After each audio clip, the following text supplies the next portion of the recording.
Hello friends, मैं सूरज अग्रवाल आप सबका अपने यूट्यूब चैनल पर स्वागत करता हूं। आज हमारे साथ है मनीष एनआईटी त्रिची से।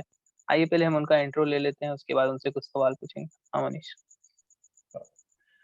First of all, thank you, Suraj. My name is Manish Sangalia. I am from Rajasthan, Jodhpur, and मेरी ग्रेजुएशन बेसिक कंप्यूटर साइंस से हुई है जोधपुर से ही, लास्ट मेमोरियल कॉलेज से। एंड निमसेट 2020 में मैंने all India 11th rank achieve करी। एंड आज बहुत बढ़िया भाई। अभी मैं NIT में पढ़ रहा हूँ। ऑब्वियस। तो मनीष, तुमसे हमारा पहला सवाल ये है कि जैसे तुमने बताया कि 2020 में तुम्हें ऑल इंडिया रैंक 11 मिला, पर ये बात इस पहले की बात लोगों को नहीं पता होगी कि जब आपने 2019 में जब दिया था निमसेट का एग्जाम, तो आपका ऑल इंडिया रैंक 4711 था, यानी 4711 था, जो कि काफी कम होता है। तो आपने बहुत बड़ा छलांग मारा। तो आ, कैसे आपने ये इतना बड़ा गैप कवर किया? क्या आपकी तैयारी में बदलाव आया जिसके कारण आपने इतना अच्छा परफॉर्म कर पाया? अ, इस चीज़ का सबसे मेन मेन तो ये है कि प्रैक्टिस। 2019 में जस्ट मुझे जब निमसेट के फॉर्म आए थे फेब में, तभी मुझे पता चला निमसेट के बारे में। तो इतनी अवेयरनेस नहीं है हमारे इधर राजस्थान जोधपुर की साइड। तो मुझे उसी टाइम पता चला, हमारे कोई कॉलेज के प्रिंसिपल सर ने बताया था मुझे। तो उसी टाइम मैंने ऊपर ऊपर से देख के मैं ट्राई किया था निमसेट का एग्जाम। तो मेरा अच्छा नहीं हुआ था वो। तो उस हिसाब से मेरी रैंक उतनी ही, यानी मुझे एक्सपेक्टेड ही थी वो। फिर मैं फिर कॉलेज कंप्लीट हो गया। फिर उसके बाद मैंने जयपुर से प्रिपरेशन करी थी ड्रॉप लेके, फ्लक्स से जयपुर से। फिर उसके बाद फिर प्रैक्टिस के की वजह से ही हुआ, ऑल इंडिया 11th रैंक मुझे मिली। तो यानी अब मतलब मैं आपसे जानना चाहता हूँ कि क्या आपका स्पेशल रूटीन था? आप कैसे पढ़ाई करते थे? आपकी स्ट्रेटेजी में क्या आपने चेंजेस किया जिसके कारण आपका ऐसा रिजल्ट है? क्योंकि आप ऐसा सिंपल तो नहीं बोल सकते कि कुछ मैजिक हुआ और आप अचानक से 47 मतलब 5000 रैंक से आप डायरेक्ट 11 रैंक में आ जाओगे। क्या था वो? क्या क्या चीज थी जो आपको हेल्प की? देखो, 2020 वाले हर एक स्टूडेंट के लिए तो दो टाइप के रूटीन थे। एक तो लॉकडाउन से पहले का रूटीन और लॉकडाउन के बाद का रूटीन। तो लॉकडाउन से पहले का रूटीन तो यही था कि जब मैं कोचिंग में था तो कोचिंग में सुबह जाते थे और कोचिंग में ही पढ़ाई करते थे, सुबह 8 बजे से लेकर शाम तक 5-6 बजे तक। वही वो डेली रूटीन चलता था हमारा। वो एक कंसिस्टेंसी वहाँ बनी रहती थी। और उसके बाद जब लॉकडाउन लग गया था तो बाकी सब तो नहीं, मतलब कुछ स्टूडेंट मजे करने लगे थे, मगर मेरे और मेरे कुछ फ्रेंड्स हैं, जो हम लोगों का ग्रुप बना हुआ था। हम लोग उसी तरीके से प्रिपरेशन करते थे जैसे वहाँ कोचिंग में करते थे, घर पे भी। तो बस उसी वजह से आज ये मुकाम मिला। तो अगर हम लोग रूटीन का बात करें तो आप दिन के 24 घंटे में, जैसे कुछ बच्चे होते हैं कि 18 घंटा भी पढ़ लेते हैं कि 4 घंटे ही सोए, या क्या आपका रूटीन था कि कितने घंटे आप पढ़ते थे? कैसे पढ़ते थे? आपका कैसे जाता था रूटीन? रूटीन जब प्रिपरेशन के टाइम थी तो वहाँ मेंटेन हो गया था, मतलब दिन के 6-7 घंटे इतने पढ़ते थे, पूरा दिन नहीं पढ़ते थे।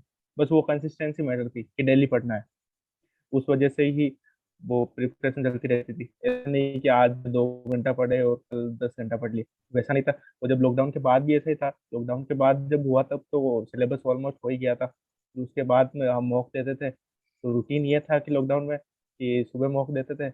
मैं हम 3 लोगों का ग्रुप था। तो हम तीनों मॉक देते थे 9 बजे सुबह। फिर उसका पूरा दिन एनालिसिस करते थे और रिवीजन करते थे। चलिए बढ़िया।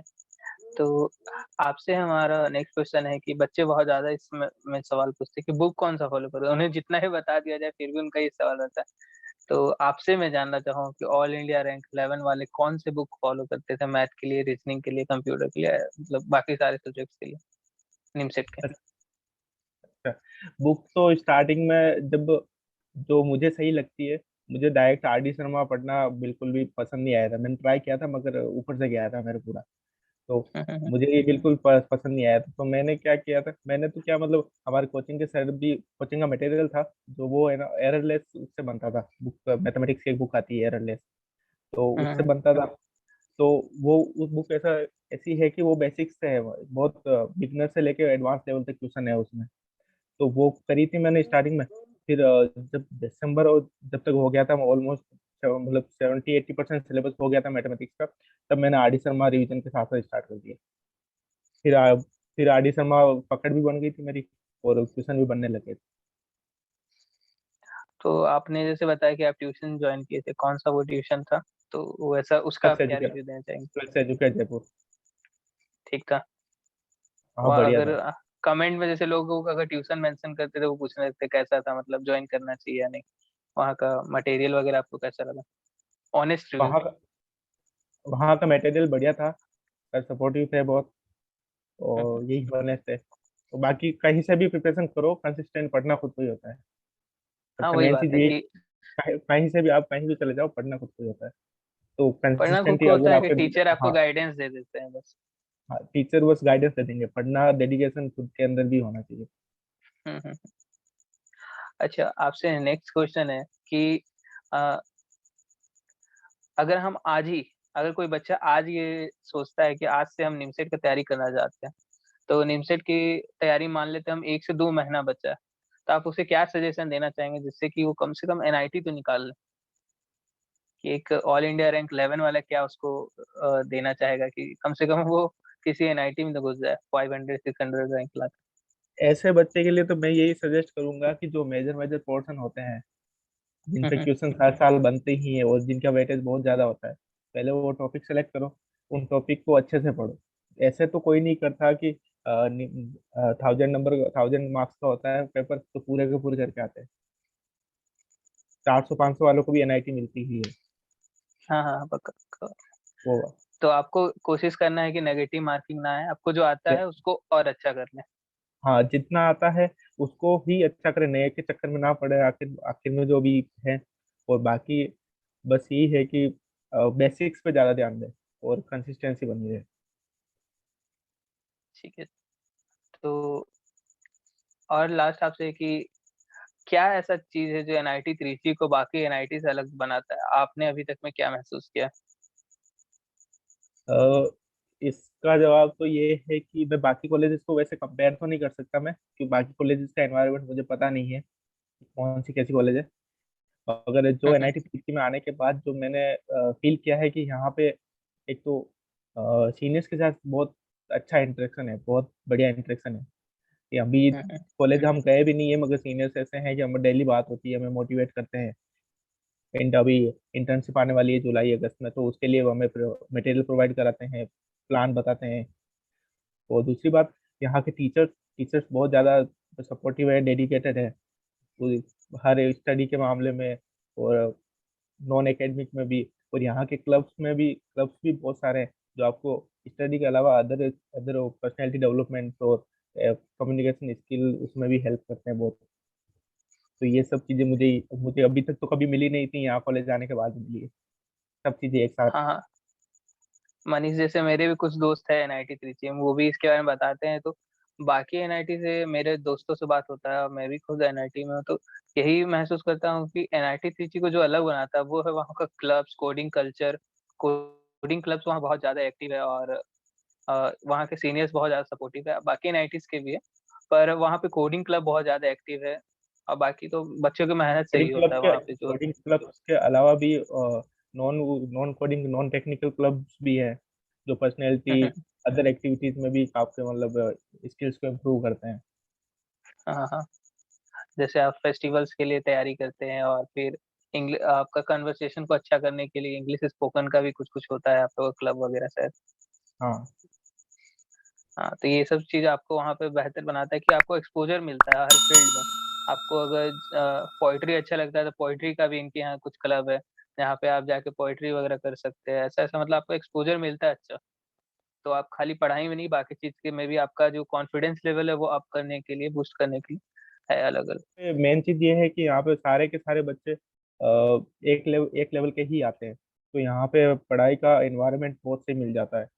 सारे के सारे एक कंपटीशन बना रहता है पढ़ने का। तो इस वजह से हुँ, हुँ। कोडिंग स्किल्स और अदर एक्टिविटीज में भी बहुत ज़्यादा पार्टिसिपेशन होता है। हाँ, जैसे मैं चेक कर रहा था वहाँ के त्रिची के बच्चों का प्रोफाइल चेक कर रहा था, दूसरे-दूसरे कोडिंग प्लेटफ़ॉर्म में या बाकी जगह। अधिकतर सबको का अगर हैकर रैंक का देखा जाए 6 स्टार तो वहाँ के बच्चों का लगभग सबका ही है। 60% बच्चों का हम बोल सकते हैं कि वहाँ पे हैकर रैंक में 6 स्टार है, बाकी जगह भी वो एक्टिव है। तो क्योंकि वो मेहनत करके ही वहाँ पहुँचे हैं, तो उनको एक आदत होता है लगातार मेहनत करने का, इसीलिए वो कॉलेज जाने के बाद भी लगे रहते हैं मेहनत में, है ना? हाँ। तो मनीष कुछ लास्ट टिप्स आप बच्चों को देना चाहेंगे ताकि बच्चों को थोड़ा हेल्प हो जाए लास्ट टिप वीडियो पे? जो इस मेरी टिप्स तो ये है कि अभी कुछ टाइम में एग्जाम होने वाले ही है, शायद अगस्त तक हो जाएगा। अभी लोग कोरोना थोड़ा कम हो रहा है, तो अभी जो इस साल प्रिपरेशन कर रहे हैं उनको तो बस यही टिप्स है कि नए नया जितना पढ़ लिया उनको अच्छे से अच्छा रिवीजन करो। जितना पढ़ लिया, सारे फॉर्मूले, सारे कंसेप्ट, सब चीज़ें बारीकी से एक बार वापस देख लो, नए नई चीज़ें पढ़ने के बजाय। तो दूसरी बात ये है कि मॉक डेली मॉक दो। उस मॉक का एनालिसिस बहुत अच्छे से करना चाहिए कि कौन से क्वेश्चन मैंने करे हैं, कौन से क्वेश्चन मैंने नहीं करे हैं, और कौन से क्वेश्चन क्यों नहीं हुए मुझसे। अगर उसको वापस जाके देखो, उस टॉपिक को देखो कहाँ दिक्कत आ रही है, और कौन से क्वेश्चन करे उसको क्या मैं बहुत अच्छे तरीके से कर सकता हूँ क्या, जो फास्ट कैलकुलेशन की जिसकी फास्ट हो सके या शॉर्टकट हो कोई उसका, उस तरीके से कर सकता हूँ क्या। बस यही टिप्स है अभी। हाँ, तो जैसा कि फ्रेंड्स आपने देखा कि मनीष का त्रिची में है और ये अपने एक्सपीरियंस से ही कुछ आपको बता रहे हैं कि कैसे आप वहाँ तक पहुँच सकते हैं। तो अगर आप लोगों को ये वीडियो पसंद आया और इस टाइप की वीडियो आपको और चाहिए तो आप कमेंट सेक्शन में हमें बता सकते हैं। और अगर ये वीडियो अच्छा लगता है आप इसे लाइक करिए, चैनल को सब्सक्राइब करिए क्योंकि मैं लगातार मेहनत कर रहा हूँ पर आपकी तरफ से वैसा रिस्पॉन्स नहीं मिल रहा है। तो अगर कुछ आपको सजेशन है तो वो कमेंट डाउन करिए और आपके कुछ जो सवाल है आपको कमेंट कर सकते हैं। Thank you. Thank you Manish. Thank you.